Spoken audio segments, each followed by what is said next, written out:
doing something positive just lifted the mood in the whole town. And I'm sure seeing 90 postie bikes riding around, people probably dressed up in bright colours, is just the tonic that the community needs. And I just think that Variety are awesome for doing these things, and it's not just this year, they've done it for years and years and years. But I know wherever they go, it's going to bring a smile to people's faces, and I'm sure that's a big part of it. We're a K-12 school, so we've got students from kindergarten to year 12.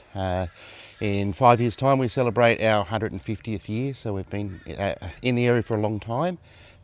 We have approximately 200 students.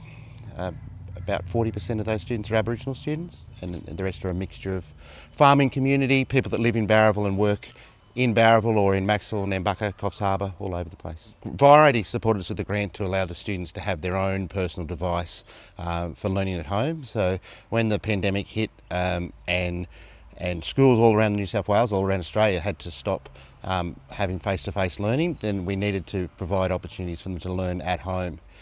Initially, we weren't able to use technology to make this happen because our students just didn't have access to technology.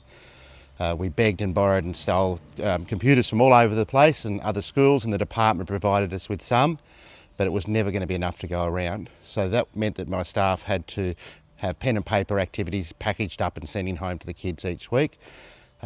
Variety, we were able to apply for a laptop for the student to have both at home and at school. And we were just amazed by what happened, and we ended up with 129 laptops going out to our community in a school with just under 200 students. So that's about 60% of our students, and about 85% of our families at least got one device, which was just amazing. What is unique about it is that they're also able to take them home. So we're extending the life of the day, of the school day.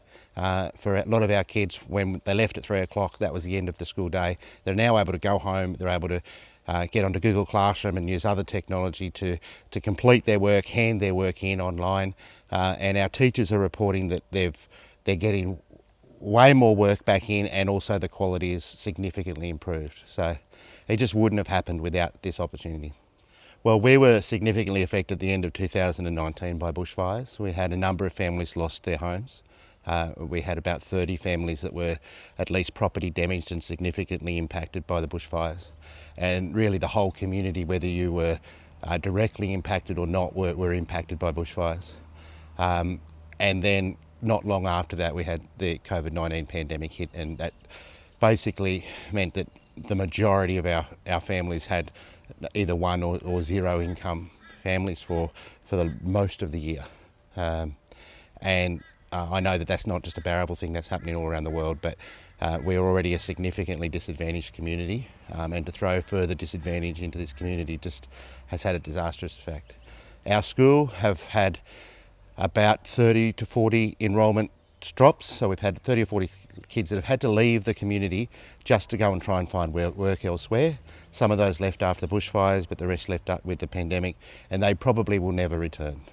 And I know the community is trying to find solutions, they're trying to find industry, they're trying to be creative about bringing people back to Barraville, but for our community and to a lot of regional communities, it's just had a generational impact.